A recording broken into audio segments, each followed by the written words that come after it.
नमस्कार, मृणालीज ब्लॉग चॅनलमध्ये तुमचं सगळ्यांचं मनापासून स्वागत। तर आजच्या व्हिडिओमध्ये आपण बघणार आहोत की घरीच आपण फुलांच्या पाकळ्यांपासून सुंदरशी धूप कशी तयार करू शकतो। कप धूप पण तयार करता येईल आणि साधी धूप अगरबत्ती पण तयार करता येईल आणि या धूप अगरबत्तीचा स्मेल पण खूप सुंदर येईल। तर अशा प्रकारच्या धूप अगरबत्ती तयार करण्यासाठी आपण काय काय वस्तू वापरू शकतो, अगदी घरच्या घरी उपलब्ध होणाऱ्या वस्तू ज्या सहज मिळतील अशा वस्तूंचा वापर करून आज आपण धूप अगरबत्ती तयार करणार आहोत। तर व्हिडिओ आवडल्यास लाईक नक्की करा आणि जर माझा व्हिडिओ पहिल्यांदा बघत असाल तर सबस्क्राइब करायला विसरू नका। तर सुरुवात करूया आजच्या व्हिडिओला। इथे मी काही फुलांच्या पाकळ्या घेतल्या आहे। शेवंती आहे, गुलाब आहे, झेंडू, ज्या आपल्याकडे अवेलेबल असेल त्या पाकळ्या त्या वाळवून घेतलेल्या आहे। त्यानंतर त्या पाकळ्या मी मिक्सरमधून छान बारीक करून घेणार आहे। अशा प्रकारे पाकळ्या मी मिक्सरमध्ये बारीक करून घेतलेल्या आहे। त्यानंतर हे पिठी पूर्ण गाळणीने गाळून घ्यायचं। जेवढं गळते तेवढं गळू द्यायचं आणि वरती उरलेला ते भाग काढून घ्यायचं। त्याचा आपण परत वापर करू शकतो। परत एकदा मिक्सरमध्ये बारीक करून घ्यायचं आणि परत गाळून घ्यायचं। अशा प्रकारे मी पाकळ्यांचा पावडर तयार करून घेतला आहे। त्यानंतर त्यामध्ये टाकायसाठी मी पतंजलीचा दशांगम पावडर जो आहे तो घेतलेला आहे। याऐवजी आपण लोभान, गुगुळ किंवा काही पण वापरू शकतो। यामध्ये मी थोडेसे कोळसे ॲड करणार आहे। त्याचप्रमाणे गौरी घेतलेली आहे थोडीशी, त्यामध्ये थोडासा कापूर ॲड करणार आहे। हे सगळं बारीक करून घ्यायचं आहे आणि त्यामध्ये मी ते दशांगम पावडर जे आहे ते पण मिक्स करणार आहे। त्यामुळे धूप अगरबत्तीला स्मेल खूप छान येईल। आपल्याला जे जे हवं आहे ते यामध्ये ॲड करता येते। त्याचप्रमाणे पूजेसाठी वापरल्या जाणाऱ्या काड्यांचा पण आपण इथे वापर करू शकतो। या पावडरमध्ये चंदन पावडर मिक्स असल्यामुळे याचा स्मेल खूप सुंदर येत आहे।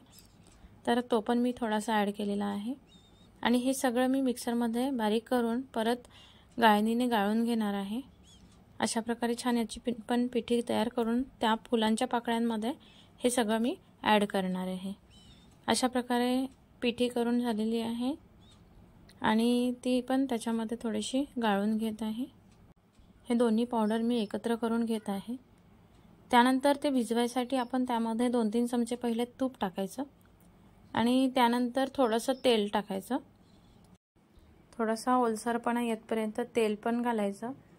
त्यामध्ये थोडंसं शहद पण ॲड करायचं। त्याची धूप अगरबत्ती तयार होईल एवढं ओलसर होतपर्यंत तेल आणि तुपाने भिजवून घ्यायचं। तूप 1-2 चमचे टाकलं तरी चालेल, त्यामध्ये तेल ॲड करायचं। अशा प्रकारे मिश्रण तयार झालेलं आहे। सहज याचा गोळा तयार होत आहे। ते एका बाजूला करून घ्यायचं आणि आपल्याला ज्या प्रकारची धूप अगरबत्ती तयार करायची आहे तशी तयार करायची। मी असा आकार देत आहे। काही धूप अगरबत्तीला असा आकार देणार आहे आणि काही धूप अगरबत्ती कप आकाराची करणार आहे। अशा प्रकारे आपण सुंदर अशा धूपबत्ती अगदी घरीच तयार करू शकतो। मार्केटमध्ये याची किंमत खूप असते, पण अगदी कमी खर्चामध्ये आपण घरीच सुंदर अशा धूप अगरबत्ती तयार करू शकतो। अशा प्रकारे आपण साध्या धूप अगरबत्तीसारख्या धूपबत्ती पण तयार करू शकतो किंवा कपचा आकार कसा द्यायचा ते बघूया। तर थोडंसं सारण घेतलेलं आहे, त्याला मध्ये एका बोटाने प्रेस करून अशा प्रकारे मी कपचा आकार देते आहे। अशा प्रकारे कप शेप धूपबत्ती तयार होईल। त्याला तयार करण्यासाठी अशा प्रकारे एका बोटाने मध्ये थोडंसं खोल करून बाजूनी त्याला गोल असा आकार देत जायचं। सुंदर असे कप शेप तयार होईल। अशा प्रकारे कप धूपबत्ती सुद्धा आपण घरीच तयार करू शकतो। सुंदर अशी धूपबत्ती अगदी कमी खर्चात तयार होईल। अगदी घरच्या घरी आपल्याला या सगळ्या वस्तू टाकल्याच पाहिजे असं काही नाही। फुलांच्या पाकळ्यांचा पण आपण धूपबत्ती तयार करू शकतो। फक्त फुलांच्या पाकळ्या वापरायच्या आणि त्याचा पावडर करून त्यामध्ये तूप आणि शहद आणि थोडंसं तेल टाकून त्याला भिजवायचं। एकदम कमी वस्तू वापरून आपण सहज घरच्या घरी धूपबत्ती तयार करू शकतो। तर आपल्याला वेगवेगळ्या स्मेल सुगंध खूप आवडत असेल तर मग त्यामध्ये आपण वेगवेगळ्या वस्तू ॲड करू शकतो। आणि अशाच प्रकारे आपण देवाच्या वाती कशा घरच्या घरी तयार करू शकतो, वसा काढलेल्या वाती, याचा पण व्हिडिओ मी माझ्या चॅनलवर शेअर केलेला आहे। जर बघायचं असेल तर माझ्या चॅनलला व्हिजिट नक्की द्या, कारण बऱ्याच वस्तू आहेत ज्या आपण घरी सहज पद्धतीने तयार करू शकतो। याचे बरेच व्हिडिओ मी शेअर केलेले आहेत। अशा प्रकारे आपल्या पूर्ण धूप अगरबत्ती तयार झालेल्या आहे। आणि माझा हा व्हिडिओ आवडला असेल तर लाईक नक्की करा, आणि माझ्या चॅनलवर पहिल्यांदा आला असेल तर सबस्क्राईब करायला विसरू नका। आणि या धूप अगरबत्त्या ज्या आहे त्या अगदी सहज पद्धतीने जळतील। आणि आता आपण बघूया, ज्या पाकळ्या बारीक केल्यानंतर आपण गाळल्यावर वरती जे उरलेलं होतं त्याचा वापर कसा करायचा।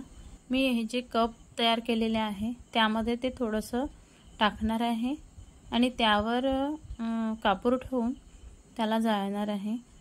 जसा कापूर जळेल तसं ते थोडंसं जळून मग धूप अगरबत्ती जी आहे ती जळायला सुरुवात होते। आणि यामध्ये समागम पावडर टाकला असल्यामुळे त्याचा स्मेल खूपच सुंदर येऊन राहिलेला आहे। तर अशा प्रकारे सुंदर सुंदर अशा धूप अगरबत्ती आपल्या तयार होईल। तर पूर्ण व्हिडिओ बघण्यासाठी धन्यवाद, आणि व्हिडिओ आवडला असेल तर लाईक नक्की करा।